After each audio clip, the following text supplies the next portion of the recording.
안녕하세요. 현실주의자입니다. 오늘 주제는 정보에 대해서입니다. 정보는 공평하지 않다라는 명제를 가지고 있습니다. 그거에 대해서 한번 얘기를 해보고요. 결론부터 말씀드리면 정말 공평하지 않습니다. 그 사례를 한번 보시죠. 개미는 항상 뒤만 쫓아가는 구조입니다. 늘 뉴스를 보고 오 가자 하고 매수하면 그대로 물리는 거죠. 델타 변이 재확산 공포가 다시 확산되고 있습니다.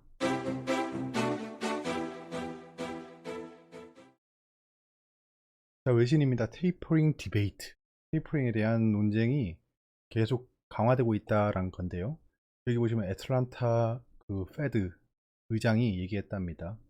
여기 보시면 센트럴 뱅크가 빨리 움직여야 한다라는 건데요. 지금 strong months, another employment gain. 자, 고용 지수가 좋아지고 있는데 중앙은행이 빨리 손을 써야 한다라는 얘기를 하고 있습니다. 테이퍼링에 대한 얘기가 계속 되고 있는 거죠. 스탁이 평평하다. 평평한 것처럼 보여진다라는 건데요.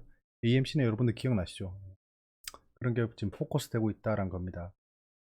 AMC 얼마 전에 막 난리 났었던 종목이잖아요. 공매도가 어떠니 저떠니. 근데 내용을 보면 스탁이 평평한데 주식이 그냥 뜨뜨미지근하다는 겁니다. 혼조세란 거예요. 그 이유를 얘기를 못 하고 있습니다. 뭐 보시면 이제 코퍼레이트 어닝 기업 실적이 발표되고 있는데 그냥 투자자들이 뜨뜨미지근하다. 뭐 잘 모르겠다는 거겠죠. 그 사람들도. 그다음에 컴퍼니가 기업들이 클라이밋 체인지 기후 변화에 대해서 좀 주목해 봐야 될 것 같습니다. 좀 시간이 되면 기후 변화도 좀 얘기해 보고 싶네요. 기후 변화는 지금 오고 있습니다. 난리죠. 산불이 나고 홍수가 나고 난립니다. 이게 기후가 변화해서 그런 건데요. 음, 그 지구의 기온이 올라가고 있잖아요. 그거로 인해서 여러 가지 변화들이 오고 있는데요. 그게 이제 글로벌 아젠다가 될 겁니다. 그러면 그거로 인해서 파생되는 무언가들이 있겠죠. 예를 들면 식량난이라든가 이런 것들이 발생할 겁니다. 그럼 결국 관련 주식들이 움직일 겁니다. 어쩔 수가 없죠. 예, 기후변화는 우리가 어떻게 할 수 있는 건 아니지만 종목 같은 건 분석해서 한번 선점할 수 있다는 겁니다. 그걸 한번 도전해 보고요. 비트코인이 미국의 규제 부스트를 받고 있다는 겁니다. 이제 비트코인 가상자산을 규제하겠다는 얘기를 하고 있죠. 근데 지금 무언가 잘 얘기되고 있다라는 얘기를 하고 있습니다. 지금 비트코인은 상당히 상승한 상황이죠. 예, 도지코인도 그렇고 도지코인 지금 하락 중이네요. 또 어디 가냐? 여기다 크루드 오일이 바운스 하고 있다라는 겁니다. 근데 센티멘트 뭔가 기본적인 분위기는 weak 약하다는 겁니다. 여전히 약하다라는 얘기를 하고 있습니다. 뭐 그 이유는 뻔하겠죠. 코비드 19 케이스가 확산되고 있는 거고 어디에서? 중국에서요. 중국은 세계의 공장이죠. 세계의 공장이 원유를 빨아들여야 되는데 쟤들이 코로나가 확산되고 있으니까 원유에 대한 수요가 줄어들 거다라는 생각을 하고 있는 거죠. 다음 장으로 넘어가야 되는데 멈췄네요. 예. 이럴 때가 있어요. 예, 이거는 예기치 못한 상황인데요. 뭐 이렇게 되면 멍 때리고 있을 수는 없잖아요. 여러분들 오늘은 좀 어떠셨나요? 보고 계신 시간은 아마 아침일 것 같으니까 오늘 하루는 좀 어떨 것 같나요? 소리를 장렬하고 있습니다. 근데 이 장편은 왜 안 넘어가죠? 외신을 계속 보라는 뭐 얘기인가요? 야, 넘어가자. 다 넘어갔습니다. 내신입니다. 크래프톤 상장 첫날 종목가 못 넘었다라는 건데요. 사실 양봉 마감했습니다. 오늘 좀 크래프톤을 좀 스캘핑을 했어요. 오늘 유일하게 제가 선방한 종목입니다. 최근에 제가 좀 이 트레이딩에 대한 감이 좀 좋지 않습니다. 그걸 인지하고 있고요. 그래서 지금 돈을 좀 뺐습니다. 오늘 돈을 좀 빼고 좀 기다려 보려고 합니다. 제가 지금 단기 트레이딩이 여의치 않다는 건 제가 선호하는 시장 상황이 아니란 겁니다. 한동안 변동성이 좀 커질 것 같아서 좀 대기해 보려고 합니다. 아무튼 크래프톤이 저는 크래프톤 흐름은 나쁘지 않게 보고 있습니다. 좀 종가쯤에 다시 매수하려고 했는데 여의치 않았고요. 시간에서도 제가 생각한 매수가까지는 오진 않더라고요. 뭐 비슷하게 떨어지긴 하던데 그까지 오진 않았습니다. 그래서 내일 또 지켜볼 거고요. 롯데렌탈이 청약 첫날 경쟁률이 10대 1이다. 아, 저 이거 얘기하려다가 못 넣었네요. 생각해 보니까. 롯데렌탈 지금 크래프톤이 7대 1인가 그랬죠. 그래서 막 언론에서 난리를 쳤죠. 뭐 청약 망했다 뭐 이러면서 했는데 롯데렌탈이 10대 1을 기록했답니다. 청약 첫날. 근데 뉴스에서 청약이 망했다는 얘기가 찾아볼 수가 없어요. 네. 똑같은 상황인데 반응이 다르죠. 이게 언론의 힘입니다. 언론은 지금 롯데렌탈의 청약이 부진하다는 걸 얘기하고 싶어 하지 않는 겁니다. 그럼 얘들이 상장 이후에 어떻게 움직일지가 조금은 예측이 되죠. 염불리 염승환 아는 종목이라면 빚내서라도 투자해야. 뭐 이런 말을 하는 분을 제가 오랜만에 보네요. 근데 여기 보시면 유튜브 경제 전문 채널인 3프로TV는 제가 잘 압니다. 예. 보진 딱 한 번 봤어요. 한 번 봐서 아는데 이분이 굉장히 유명한 분인가 봐요. 제가 최근에 제 방송을 찍으면서 다른 유튜브를 안 보기 시작했습니다. 볼 시간이 없습니다. 예. 볼 시간이 없어서 못 봤는데 이런 분이 등장했네요. 근데 레버리지 투자가 나쁘다고요? 진짜 주식 부자들은 레버리지 투자로 큰 수익을 올립니다. 단 레버리지 투자를 하기 위해선 몇 가지 조건이 있습니다 라고 했습니다. 근데 괄호에서 염승환 뭐라고 적혀 있죠? 이 베스트 투자증권 이사입니다. 그럼 이분이 하는 말은 모든 게 다 본인의 이득으로 흘러가겠죠. 투자증권의 이사라는 분이면 어떤 의도로 얘기하는지는 그냥 안 봐도 좀 알 것 같습니다. 또 뭐 레버리지 투자는 나쁘지 않은데 의미 없는 레버리지 투자는 안 되겠죠. 그런 말씀을 하실 겁니다. 결국에는 레버리지 투자를 하거나 주식으로 부자가 되려면 증권사를 이용해라 라는 얘기를 계속 하시겠죠. 뭐 그런 얘기를 하시는지 안 하시는지 모르겠지만 아마 그럴 것 같습니다. 하는 중국이 돈 풀면 한국 주가 물가 오르는 구조다. 하느니 할 말인지 모르겠어요. 전 이 기사를 보고 눈을 한 3번 정도 비볐습니다. 이게 지금 무슨 소리지? 라고 했는데 하느는 중국이 금리를 인하해 위안화가 절하되면 중국으로 향하던 투자금이 국내로 방향을 틀 것으로 내다봤다. 무슨 뭐 자생할 생각은 안 하고 맞죠. 마치 그 2등이 공부 열심히 해서 1등 할 생각은 안 하고 1등이 뭐 전학 가기를 바라고 1등이 배가 아파서 공부를 못 하길 바라고 약간 이런 느낌입니다. 정말 한심하고요. 넘어가겠습니다. 카뱅의 뒤통수 맞은 직장인 새내기 토스뱅크 노래라. 토스뱅크도 언젠가 상장한다는 얘기가 나오겠죠. 카카오뱅크처럼 성행할 거로 보여집니다. 자, 오늘 독일 GW 경제전망 지수가 나왔는데요. 예측치보다 훨씬 형편없습니다. 지금 미국의 그 재고량이 바닥을 드러내면서 독일, 중국 등 큰 공장들이 굉장히 한동안 르네상스 시대를 맞이했습니다. 지금 이제 미국의 재고량이 어느 정도 찼다는 게 여기서 보여지는 거죠. 이제 제조 관련 그 나라들은 별로 안 좋아질 수 있습니다. 우리나라는 어떤 나라죠? 제조국가입니다. 그런 걸 좀 생각해 봐야 될 것 같은 타이밍이 됐습니다. 계속 찍어낼 수 없죠. 재고도 언젠가는 차고 언젠가 바닥이 나니까요. 자, 정보는 공평한가? 그럼 저는 반대로 물어보고 싶습니다. 그럼 왜 공평해야 하는가라는 생각은 듭니다. 누구도 공평해야 된다라는 얘기를 한 적이 없어요. 공평한 게 평등한 건지도 모르겠습니다, 사실. 그러니까 정보가 공평한가에 대한 질문은 끊임없이 나옵니다. 끊임없이 나오고 나는 왜 이 기울어진 농장에서 싸우고 있는가? 싸우기 싫으면 안 싸울 수 있는 게 주식시장이죠. 투자를 안 하면 됩니다.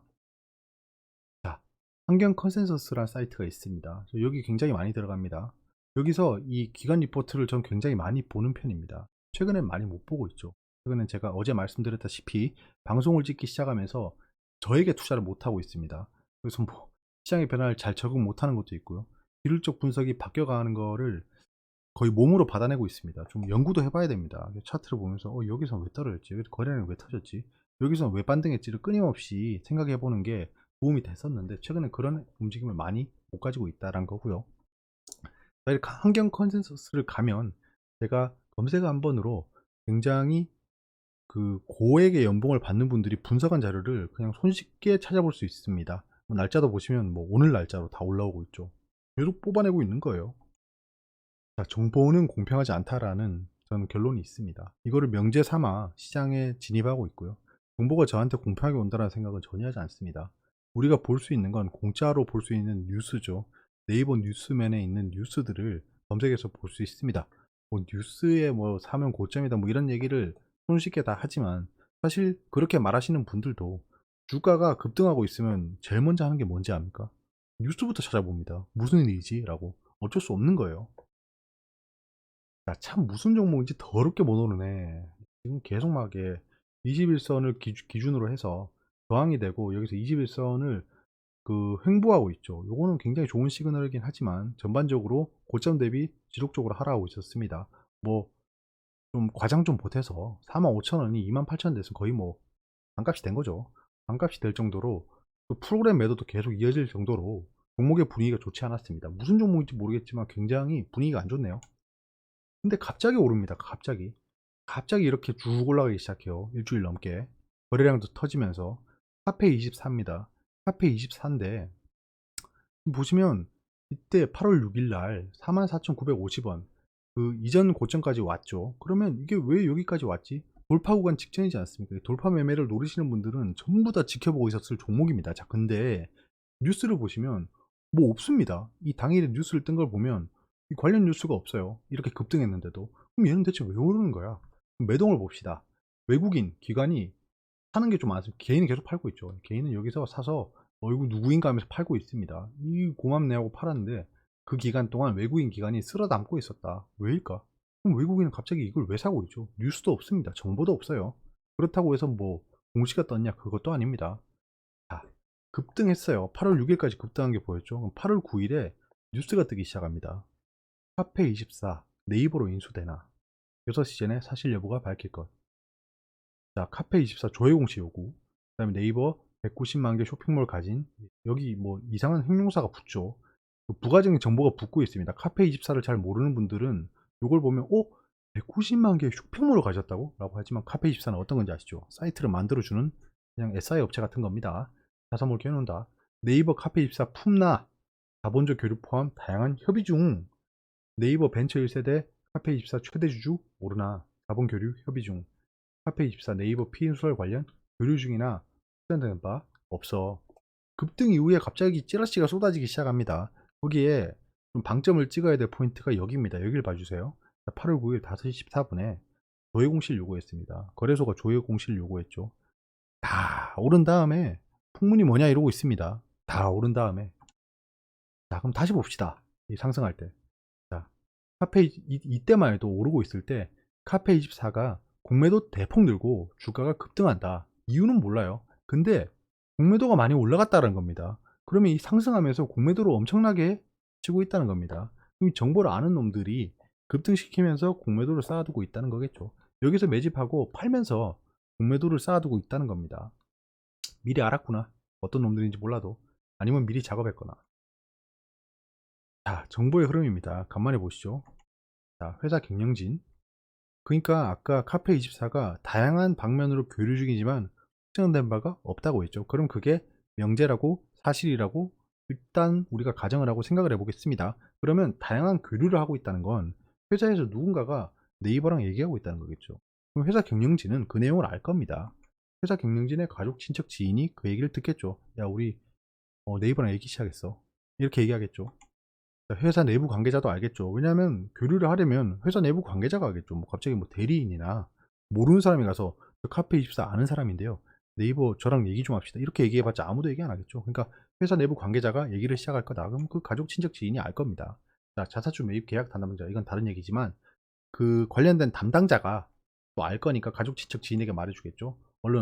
언론사에게 얘기하겠죠. 우리 카페24가 뭐 네이버랑 얘기하고 있어라고 언론에 나왔잖아요. 그럼 언론 담당자가 알게 된 겁니다. 언론 담당자는 언론에 내기 전에 가족, 친척, 지인에게 얘기하겠죠. 자, 언론사 경제부 기자, 예. 언론사 담당자한테 소식이 들어왔으니까 그 내보내야 될 거 아닙니까 기사를. 그러면 내보낼 때 경제부 기자가 또 알겠죠. 그럼 그 경제부 기자의 가족, 친척, 지인이 알게 되겠죠. 포털 담당자 게시를 해야 되잖아요. 아까 뭐 카페24가 네이버랑 뭐 교류하고 있다, 뭐 피인 수설이 있다, 이 기사가 나가기 전에 포털 담당자가 이걸 게시하겠죠. 그럼 게시하기 전에 가족, 친척, 지인이 알겠죠. 그 다음에 우리한테 오는 겁니다. 그러니까 달고 다른 정보가 온다는 거예요. 흐름이. 정보는 공평하지 않다. 제가 뭘 어쩌자는 게 아니고요. 이렇다고요. 상황이 이렇다는 겁니다. 정보는 공평할 수가 없는 구조입니다. 생각해보면. 왜냐하면 우리가 보고 있는 이 정보를 접하고 있는 인터페이스가 가공을 거쳐서 나오는 곳이기 때문에 그 가공은 누가 하나요? 사람이 합니다. 사람이 하니까 정보는 나한테 오기 전에 돌 수밖에 없는 겁니다. 구조가. 그래서 결론적으로 정보는 공평할 수가 없고 공평하지 않다는 겁니다. 자, 델타 변이 재확산 우려에 코스피가 하락했다죠. 예, 코스피 지수가 델타 변이 바이러스 재확산 우려에 10일 소폭 하락했다라는 겁니다. 자, 베트남이 코로나 우려로 급락했었죠. 예, 베트남 증시가 코로나19 재확산 우려에 4%대 급락감했다. 이때 기억나시죠? 저는 한 번은 좀 빠르게 매수한 감이 없지 않아 있지만 그 뒤로 지속적으로 매수했습니다. 그 뒤에 보세요. 코로나 우려돼서 급락했잖아요. 베트남 증시 뭐 베트남 경제가 망한다고 생각하고 저렇게 떨어지고 있는 거 아니었나요? 그런 목적으로 기사가 나오고 있던 거 아니었나요? 하지만 지금 반등하고 있다는 겁니다. 다시 21선을 뚫어 올렸습니다. 그 베트남 증시가 반등하고 있다는 얘기겠죠. 자, 코로나 제약사는 더 이상 악재가 아니다. 다시 한번 말씀드립니다. 오늘 올릭스를 좀 매도했습니다. 올릭스가 공시가 떴어요. 네, 공시가 떠서 급등할 때 팔았습니다. 사실 최고점에 팔았습니다. 이때 당시에는요. 이때 당시엔 최고점에 팔았지만 이거는 정말 웃긴 흐름입니다. 예, 여기서 이렇게 급락을 해서 횡보할 거라 생각하고 다시 매수를 대기하고 있었어요. 근데 이 윗꼬리를 먹고 올라갔습니다. 좀 약간 쇼크 받았습니다. 예. 이건 제가 최근에 굉장히 많이 관찰하고 기술적 흐름을 결론을 내렸던 건데 그렇게 움직이지 않았다. 아, 이거 좀, 예, 다시 좀 타진해 볼 겁니다. 올릭스를 다시 사려고 했는데 못 샀다. 다시 살 겁니다. 예, 다시 살 건데 살 타이밍이 올지 모르겠네요. 자, 크래프톤 단기 트레이딩 했습니다. 자, 이건 뭐 데일리밖에 없으니까 1분봉으로 볼게요. 예, 급락 후 급등 하락한 다음에 20선 위에서 계속 놀았습니다. 1분봉이. 근데 다시 20선 밑으로 떨어져서 횡보할 때 좀 지켜보다가 급등이 다시 일어나는 거래량이 터질 때 스캘핑을 들어갔습니다. 예, 다시 확대해서 보시면 한 번, 두 번, 세 번 했죠. 예, 정말 소소하게 좀 먹고 나왔습니다. 카카오뱅크 단기 트레이딩 들어갔습니다. 예, 이거는 여기서 잘못 잡았다고 생각했습니다. 여기 중간쯤에 잡았다가 바로 팔았어요. 바로 팔고 그 다음에 급락이 진정되는 걸 확인하고 매수했습니다. 그 다음에 옆으로 가는 걸 보고 아, 이거 20선에서 한번 급등 주겠구나 라고 했는데 한번 급등이 나올 뻔 하다가 다시 떨어졌습니다. 그래서 제가 제가 산 매수 가격에 그 밑 호가에 스탑로스를 걸었습니다. 스탑로스가 바로 걸렸어요. 그 뒤 이렇게 올라서 끝났습니다. 솔직히 좀 허무했습니다. 이거 잘못 봤어요. 제가 잘못 봤습니다. 여기서도 제가 관찰하고 있었는데 매수를 못했습니다. 이건 꼬인 거죠. 스텝이 꼬여서 여기서 함부로 들어가지 않았습니다. 근데 이거는 약간 좀 제가 잘못 판단했네요. 단기 트레이딩 잘못했습니다. 카카오랑 카카오 게임즈 매도했습니다. 오늘. 카카오는 제가 카카오뱅크가 급락하면 카카오랑 카카오 게임즈가 영향을 받을 걸 고려해서 매도 처리했습니다. 초가주에 매도 처리했고요.